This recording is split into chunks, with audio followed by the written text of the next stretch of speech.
Okay, so maybe you saw the video where I constructed my monster Frankenstein guitar synth pedal board. It was massive, it was huge, having lots of fun with it. It was a lot of fun. Now I want to construct another monster pedal board, and this one is just going to be for normal guitar effects. Nothing guitar synth oriented here. And it's going to be another monster pedal board like the previous one that we constructed. And this is going to be huge as well. So the other one was our Frankenstein pedal board. Maybe this one will be our Bride of Frankenstein. I don't know, but join me now and we're going to construct this pedal board, and we're going to use a Tempo Audio pedal board to do this. Okay, so the pedal board we're going to use is by Tempo Audio. This is similar to the one we used in the last video on a pedal board, except for our ends were like this gunmetal black. This is kind of an orangish, reddish color, but this is going to be the base for our pedal board. And Tempo Audio puts out these products, and they're really good. They're really strong. They're really sturdy. I like the way this has been engineered. I like the plates, how they mount to the bottom of the pedal. Then you mount the pedal to the board. It's really simple. I like it better than the Velcro. So we're going to use this. So let's get started. Okay, so the first question I ask myself is, what pedals do I want on this board? So I'm thinking about going with this Tonex pedal. Okay, so we'll go ahead and take this out of the box.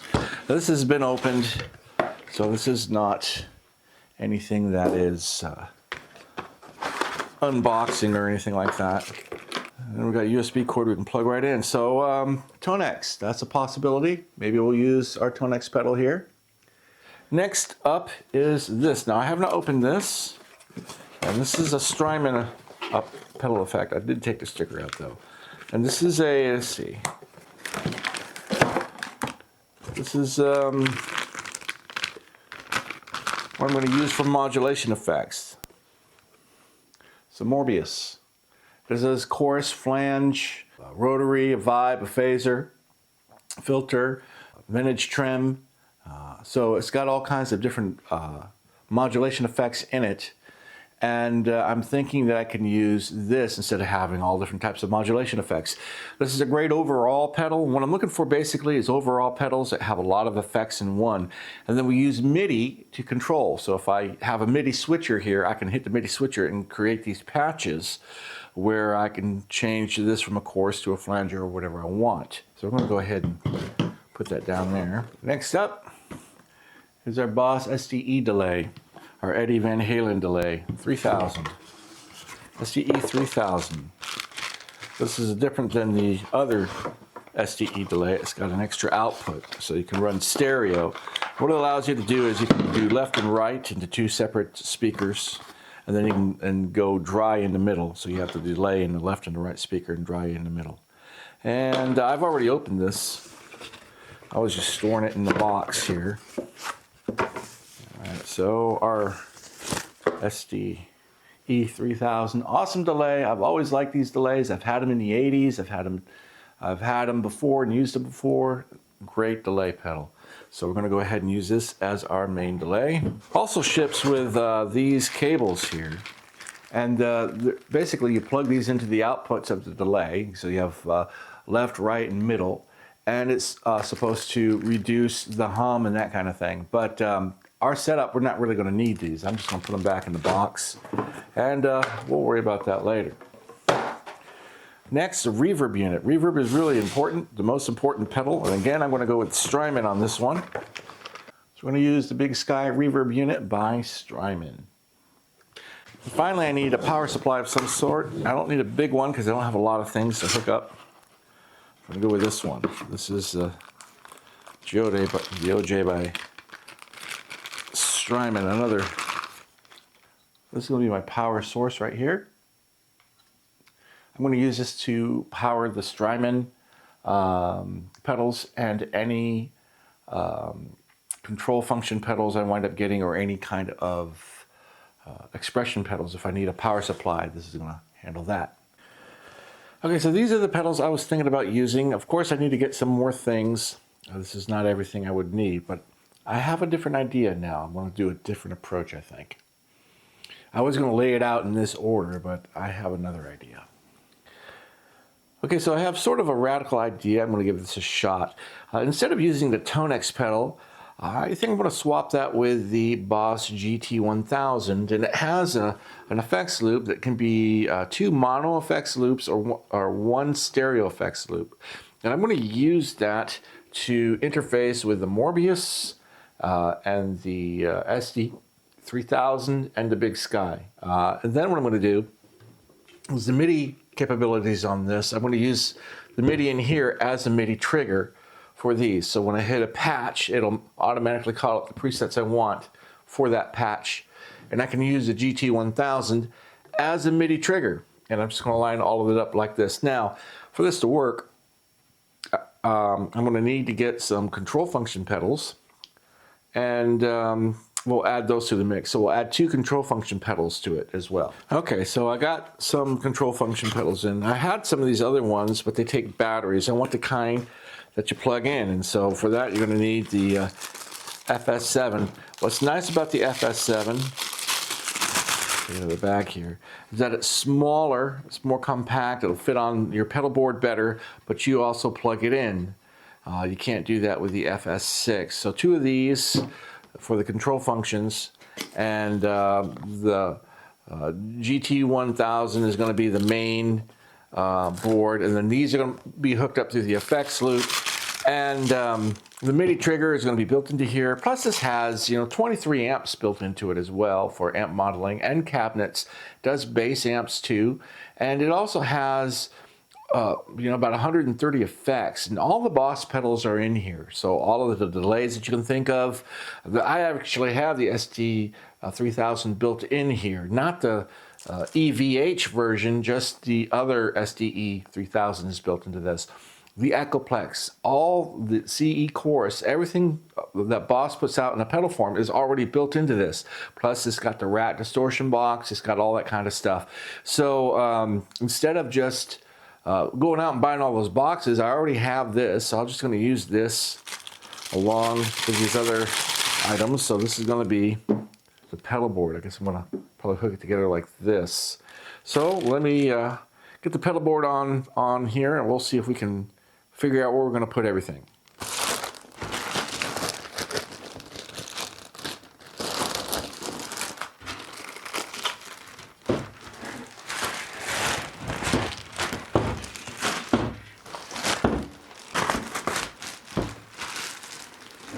So this is the layout I'm thinking of, and the nice thing about this layout is that these pedals attach with these plates. These plates stick to the bottom and they fit in just about anywhere, and they lock in with a screw.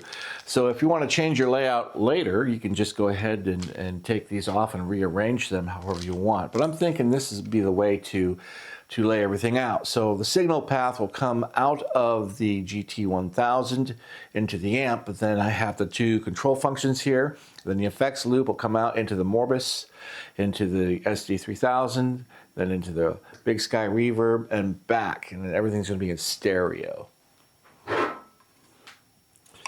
All right, first thing we got to do is remove the feet from the pedal. And the reason why you have to do this is because, let's see, maybe I get enough that I can just peel that off. Good. Try this one too. You have to do this because if you don't do this, you're going to create some tension between the plate and the pedal. And if you do that, then these things are just going to pop off the plate.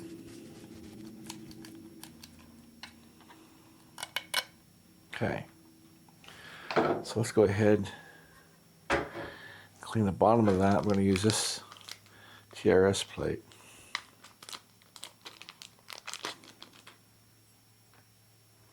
Okay.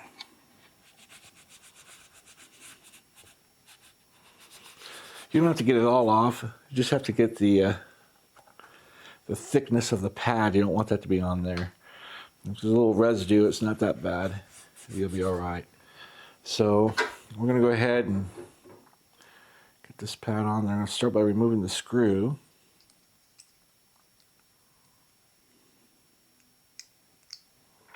We're going to go ahead and put it on the plate now.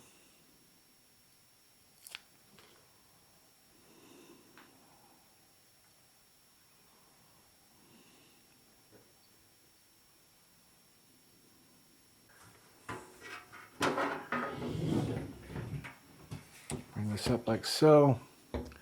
kind of figure out where I want this to go. These 4 dots here will sit inside this, kind of fits together kind of like a Lego. So just kind of position where you want it to go, and you just switch it around until you find the spot you want it to sit in. And it sits right in there, snaps in there just like a Lego. And then you just take the screw from the bottom end,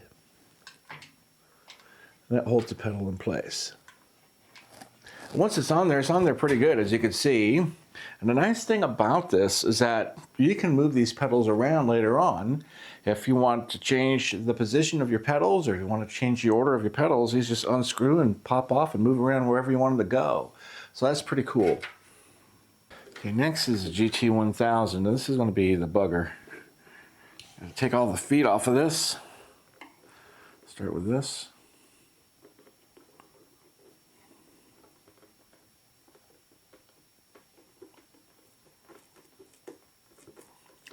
Kind of pry and twist at the same time. Get underneath there enough, you can just pull it off.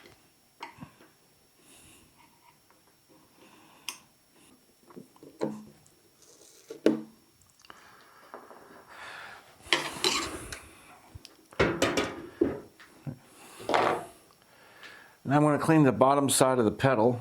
Got some fingerprints and some oils, get all that stuff off.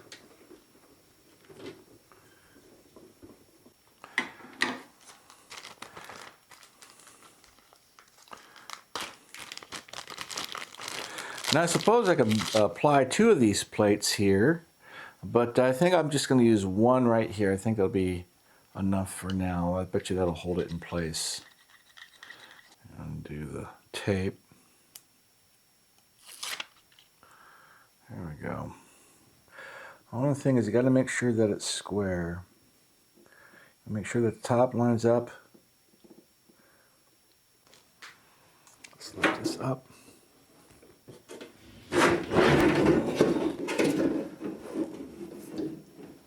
Where's my plate? There it is.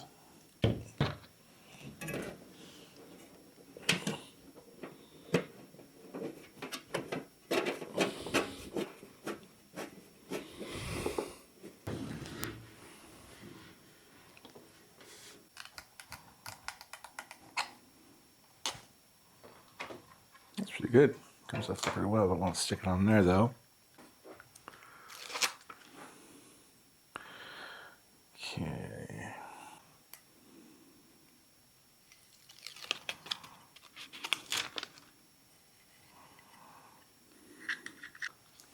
All right, we are mounting the last pedal. So this is going to be the Big Sky Reverb.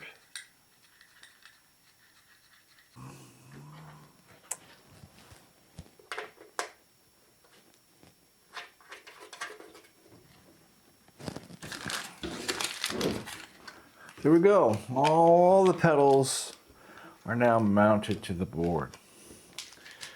Pretty sturdy board, and there's a lot of weight on there for 6 pedals, and it does pretty well as far as providing a solid foundation. Okay, so now we've got to flip this over and figure out our power supply.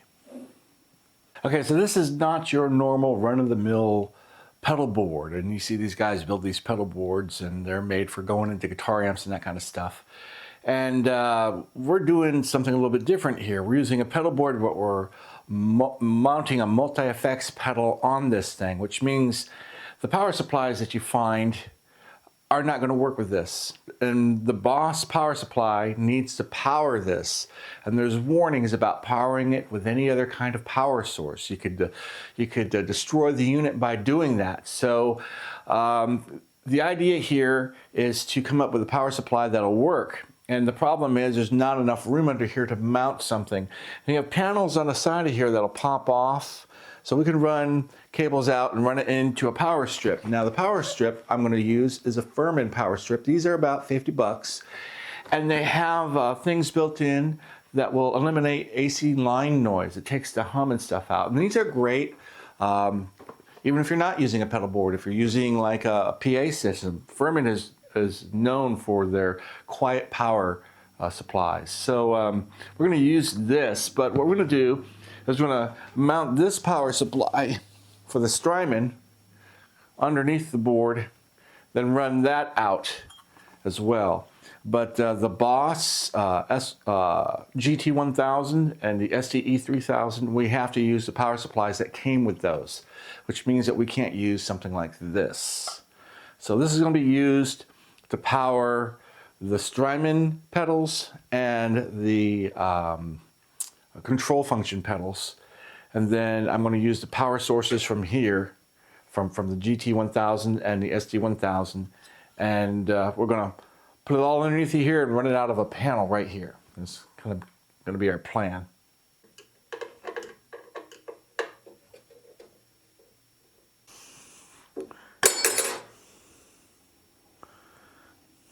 Okay, as far as mounting this goes, what we've done is we put a plate on the bottom of this, and instead of mounting it on the top, we're going to kind of do the reverse thing on the other side. We're going to take the screw in from here. We're just going to mount it in underneath and hold it with a plate like we did the pedal effects. Okay, so we have this part mounted. The next part is to put the Strymon, I guess, power supply source or whatever. This is going to come through here, and this is going to mount on here. And then there's going to be a cable coming from here into this. And then all of these pedals are going to plug into here. Now I'm going to attach this on the underside of the pedal with a Velcro tie. And so that's going to be my plan. Like this.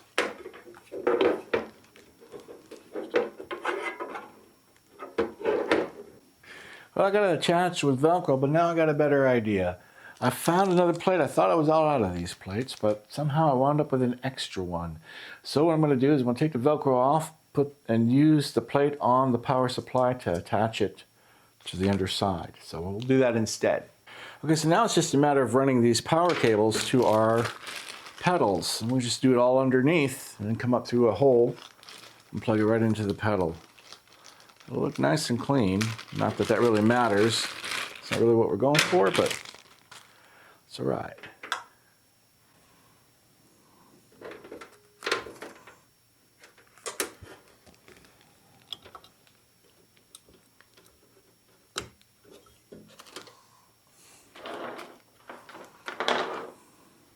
Okay, so this power cord here is not going to be long enough to reach to our control function pedal. But the nice thing about the control function pedal is that it comes with an extension. So we're just going to use the extension and hook it into here.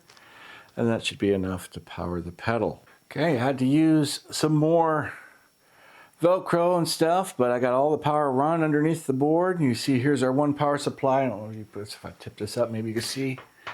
Here's one of our power supplies right here, and I just used a plate to kind of reverse it and come up and put a screw from the top. Okay, so it works real well as far as everything run. It's nice and clean. Now the next step is to run the cables, and what we're going to do is we're going to run the cables from the effects loop first. And I got these cables over here from Ernie Ball. They're great for pedal boards, and they come in orange, which is the same color as the side panel of this. So it's kind of going to match it a little bit. So I have to go underneath and run from the effects loop out, left and right, from there to the Morbius, from the Morbius to the pedal, from the delay to the big sky. Okay, at this stage of the game, we have all of our power supply connected, and got most of our patch cables for our loop connected. But the problem is, I don't have any right angle cables for the these switches right here. So the control function switches don't have TRS cables, and I need 2 cables to come back from the big sky back into the effects loop, and I don't have the right angle orange cables that I need, so I'm going to have to order those. Now I can still complete the build, but I'm just going to have to use regular cables. I'll put them on the surface of the pedal board till the other ones come in, and then I'll run the cables when they come in underneath the board. But this is basically what it'll look like when it's all said and done. It's pretty sturdy. It's not going to go anywhere, and it's a great pedal board system. You have about 130 pedal effects, amps in here, mics, all that kind of stuff. And when you use the effects loop in your patch, you have all of this stuff too. And then the control function switches will give you some other options.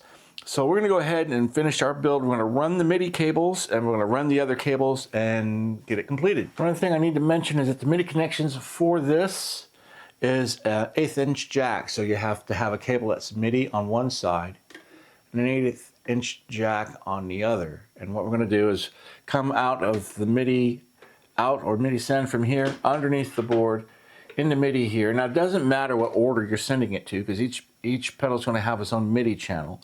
So we need to send a cable signal from out into here, out another cable like this into one of these pedals, then out one of these pedals into the other pedal. Now we're only sending, the GT1000 is not receiving any MIDI. And what we're trying to set up is whenever we switch a patch in the GT1000, we can customize and switch a patch in these other pedals to correspond with the patch we switch in here, so it all changes automatically. So the pedal board is finally complete, believe it or not. A little bit of troubleshooting, a little bit of trying to figure things out. I have to order cables going from the Big Sky reverb unit into here so I can run them underneath the board. I also have to order some TRS cables as well so I can run those underneath the board. So it's kind of clunky right now. These two cables here go out to the mixer. I have a line out here for a dry signal for the reverb unit. So when I hit a patch, I have left and right here, and the reverb unit is handling the left and right, and then it's sending a dry signal up the middle as well. So I have 3 cables going to a mixing board. Then I have, when I switch a patch here on the Morbius, it switches patches here. They're connected together and they're linked up. And all of this stuff is linked up into this via MIDI. So I can go in and program it. So whatever patch I pull up on here, I can have any patch I want from these other devices pull up. And that's about it. When I want to access the tuner, I actually hit my control function here. I have my tuner right there. If I want to turn off individual paddles that are built inside the board, I hit here. And now I have access to 10 things I can turn on and off. But in addition to that, between these two, and all of this, I have 10 things I can turn on and off. So if I do it in pedalboard mode, I have 14 pedals I can line up in here in addition to these pedals. So this is a pedal board on steroids. This is a monster pedal board, and it works great. Ran it through some trials. It was fine. So I want to thank you for watching. I'm going to ask you to like and subscribe. It keeps me making these videos. And I'm Marcus Curtis from Marcus Curtis Music, and we'll see you in the next video. Thank you.